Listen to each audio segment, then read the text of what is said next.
What's your favorite fun fact about the human body? When a baby is born, their blood volume is comparable to a can of soda.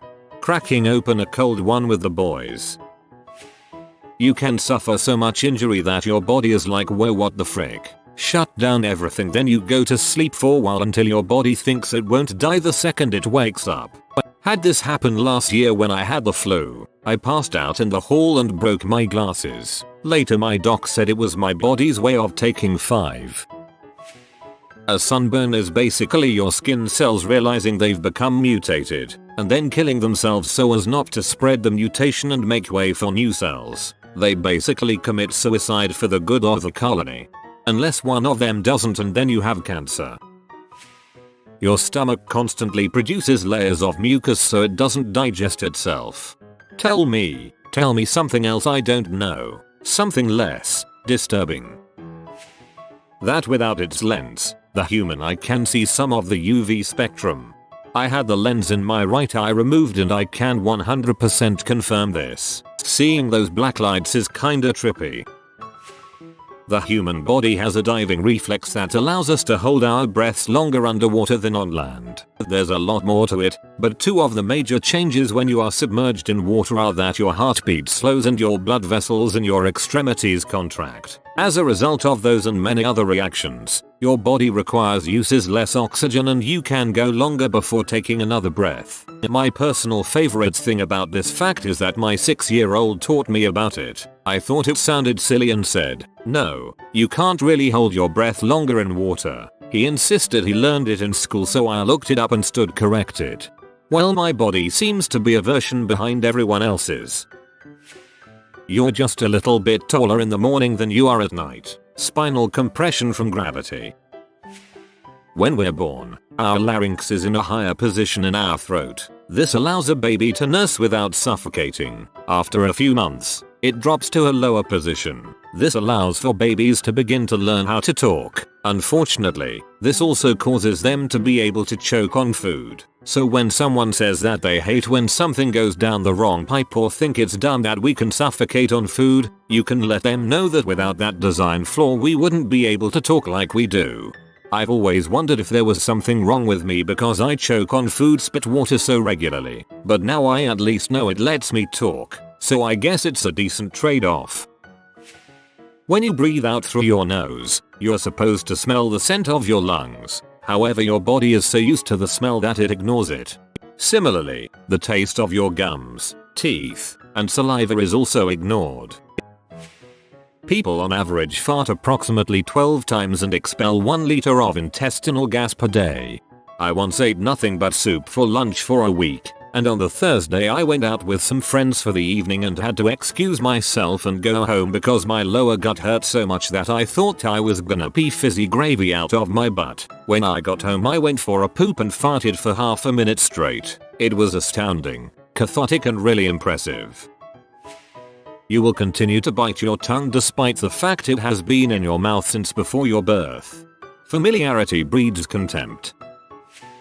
Under the age of about 5, we are starfish. If you cut off the tip of a finger, above that first knuckle, it will grow back completely normal, nail and all. Source: my 2-year-old accidentally got his finger slammed in a shut door. It took the tip off and broke the bone. We held pressure to stop the hemorrhage, stuck the tip on ice, rushed to the ear and they couldn't reattach it. I was so sad that his wedding ring finger would be permanently disfigured. Saw the plastic surgeon 2 days later who said to change the wound dressing twice a day, and no surgery was needed because it would regenerate itself. Could not believe him. Son of a bitch. It grew back completely normal, nail and all, and now I have to remind myself which finger it was because I can't tell the difference. The best man in my wedding was called Tips because he lost his fingertips in some freak sanding or saw accident when he was a kid and they grew back. Good old Tips.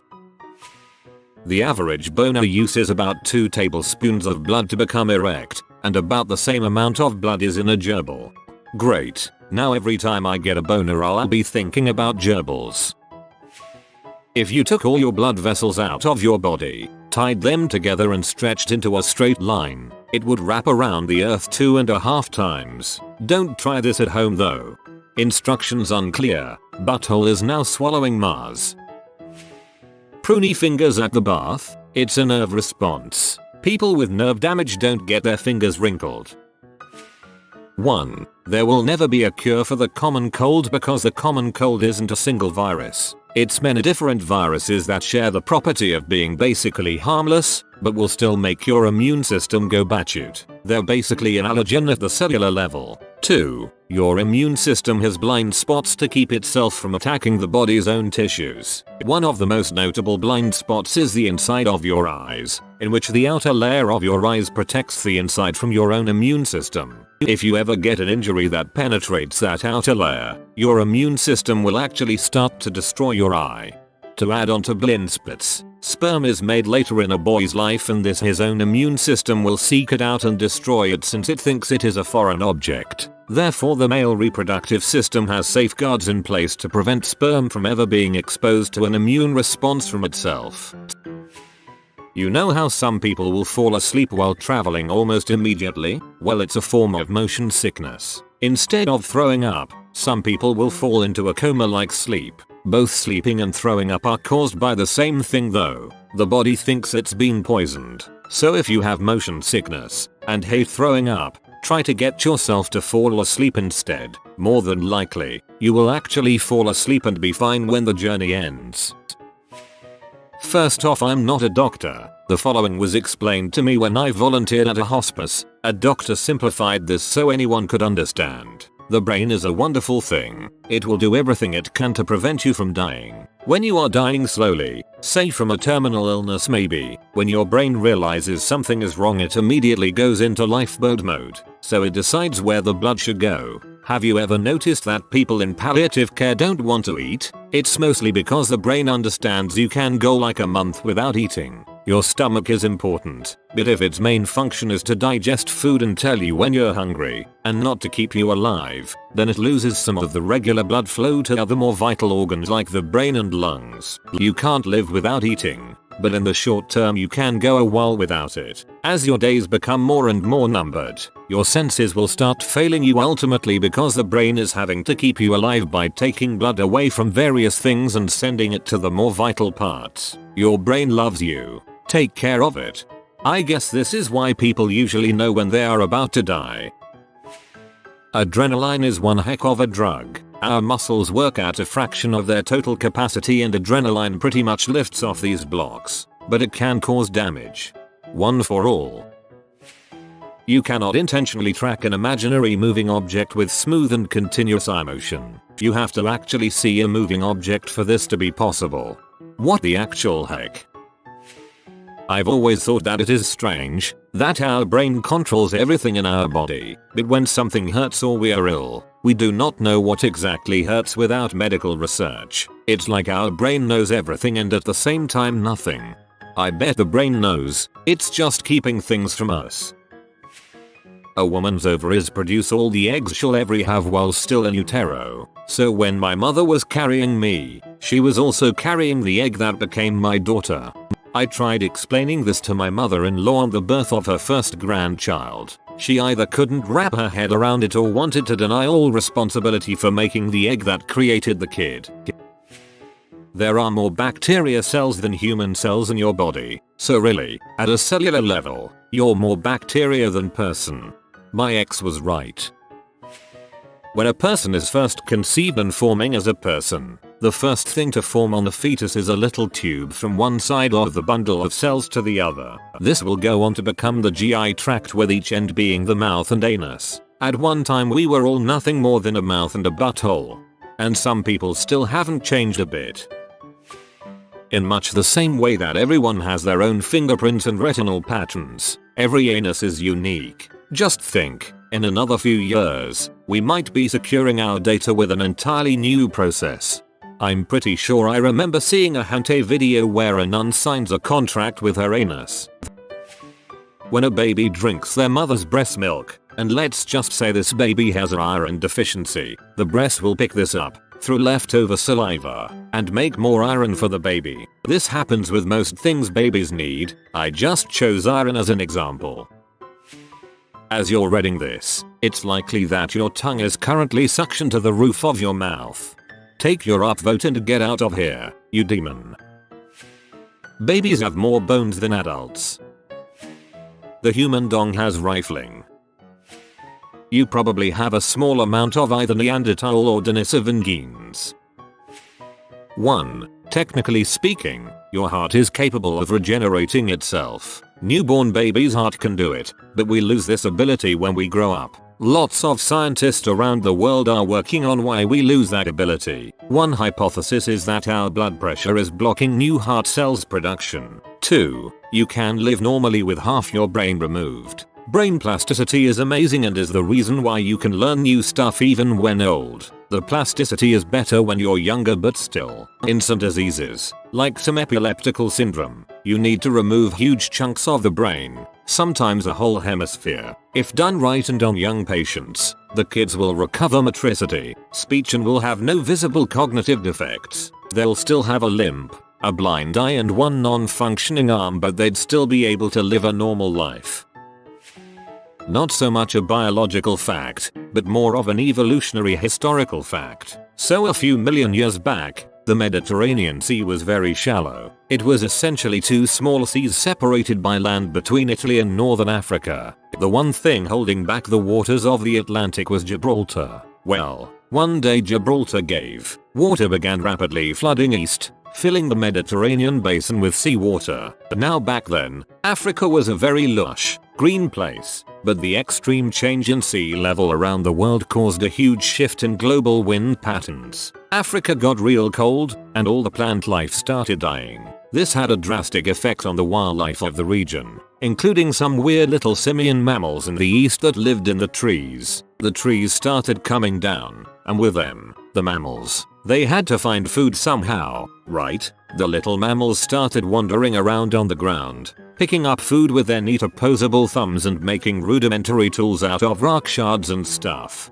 But the ground is no place for a primate, not unless it's got its way to escape the wildcats and other predators chasing it around. So the mammals had to get real good at running. They became completely bipedal, standing almost entirely upright, and became masters of endurance running. One of the big reasons they were able to do this is because of the development of two large posterior muscles where the legs met the pelvis. These muscles are now known anatomically as gluteus maximus, colloquially referred to as butt or butt cheeks. The random collapse of a single rock formation in southwestern Europe, northwestern Africa is solely responsible for the existence of butt cheeks.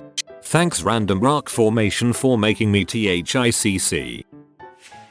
The scrotum exists because sperm are not effectively produced at the standard human body temperature of 98.6 degrees F. That's why when it's hot your balls drop. It keeps the joules away from your internal body heat. When it's too cold, your sac shrivels up to retain enough warmth to continue sperm production. Semen ejaculates at 27 miles per hour, making it illegal in school zones. Your organs are doing all that crap in the dark. Babies are not born with kneecaps, which is probably why walking is difficult. If a woman only has one fallopian tube but two functioning ovaries, the fallopian tube is able to reach over and collect the egg from both ovaries.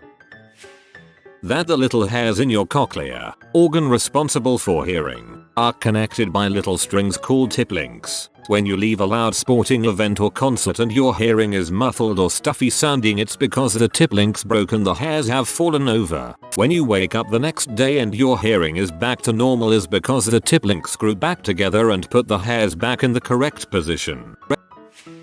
Brain organ itself cannot feel pain, but it can feel the pain from all other parts of the bodies.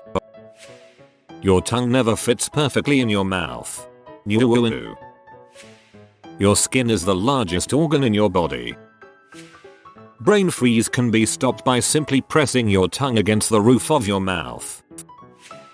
We are slowly evolving out of our wisdom teeth. About 35% of people are born without them, if I remember correctly. Unfortunately for me, I was not one of those lucky people. Now you have to not reproduce to fulfill your part in evolution. We are the only animal on the planet whose anuses are, most of the time, covered by our butt cheeks. Every day, your body kills off a cell that could have been cancer. Not so much biological, But we are all made of stardust. All the heavy elements in our body exist because the stars exploded and formed them, which in turn formed us. You've been visited by the Banana Guardian. He will protect you and all of your bananas, but only if you comment "Protect us, mighty doggo." If you are new to the channel, you can subscribe. I publish new videos every day. Until then, check another video, or don't. Either way, have a great day, you magnificent people.